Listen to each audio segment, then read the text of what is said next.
Apostrophes in contractions, Shan'T, Sha'Nt or Sha'Nt.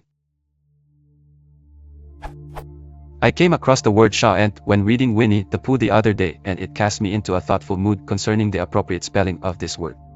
This word is a contraction of shall not, with the LL and the O removed. Where, then, do the apostrophes belong? Here are the three options that I see. Shan't, this is consistent with other ent words and seems to be what is typically used. But what about the LL? Sha'Nt, clearly, the best literature uses this form.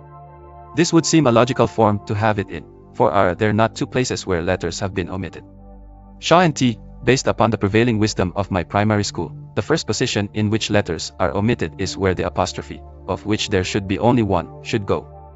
However, it doesn't feel right in this case. Also concerning the matter of having only one apostrophe, perhaps that was intended as one per word. Or perhaps it's just nonsense, additionally considering such words as focsle. One article I found on this matter was the Wiktionary article on Sha'Nt. This came briefly into use at the end of the 18th century. It is not an older form of the contraction, though, as Sha'Nt predates it in print by about a century. Source: World Wide Words, 1. It then proceeds to call Sha'Nt a non-standard spelling of Sha'Nt. The Wiktionary article I consider myself quite at liberty to discard, for A. Milne was using Sha'Nt in the 1920s, a decade which I would not generally consider to be at the end of the 18th century.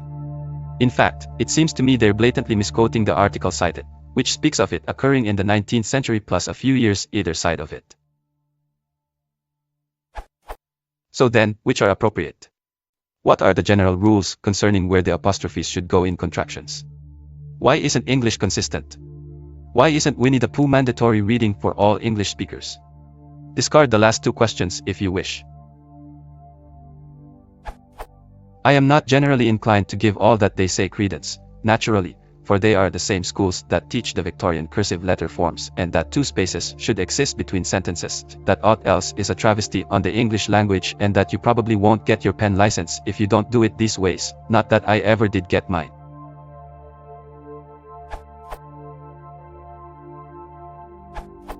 An apostrophe generally indicates an omission, but in this case I would favor Sha'Nt over Sha'Nt for readability and consistency.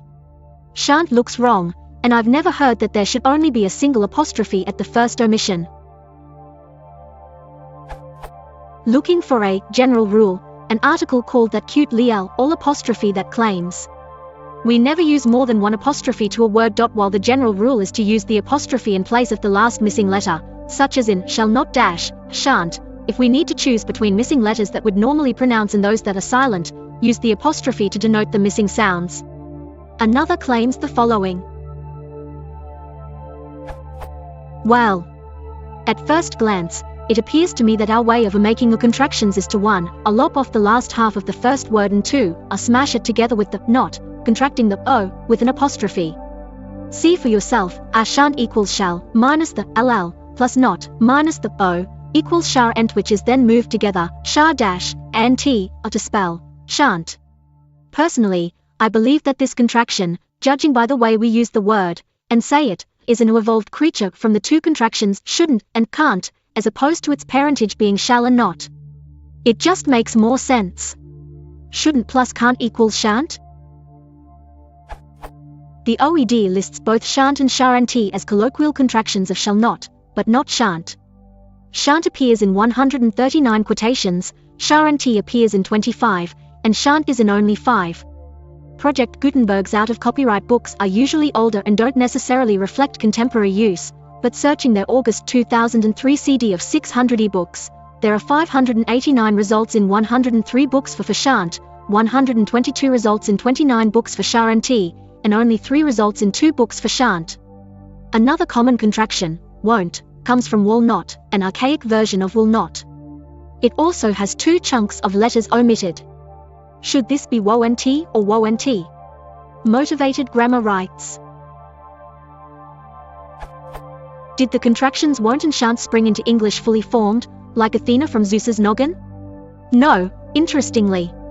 Samuel Johnson's dictionary, printed in 1855, has won't, as do some modern editions of Lewis Carroll's Alice in Wonderland and the Ohio Educational Monthly in an article from 1868. Likewise, Sha'N'T was commonplace in the old days, plastered across the pages of the dreadful Victorian novels that I had to read in AP English as a lesson as to what happens to those who show an interest in reading. Books like Evelina, or The History of a Young Lady's Entrance into the World. Why did every single book in those days have to have a subtitle? Now the interesting thing is that won't and shan't live side by side with won't and Sha'N't in these old books. Some quick results on Google Books between 1600 and 1800, 777 won'ts, 57 won'ts, 216 shan'ts, 73 Sha'N'ts. Between 1600 and 1700, 48 won'ts, no won'ts, one each of Sha'Nt and Sha'N't.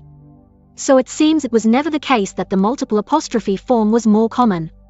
For some reason or another, English writers have always preferred a single apostrophe over strict application of put apostrophes wherever a letter's missing.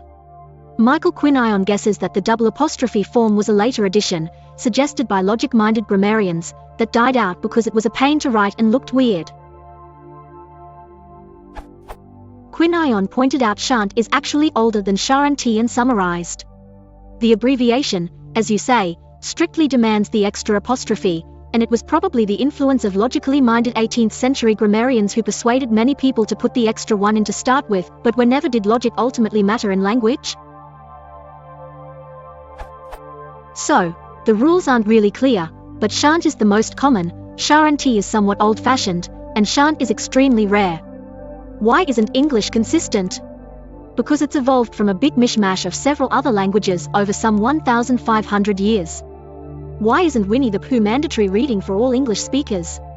Because nothing is mandatory reading for all English speakers. If Winnie the Pooh is mandatory reading, what else should be mandatory?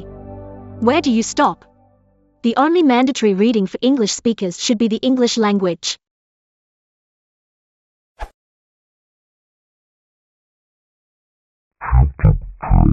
Contractions.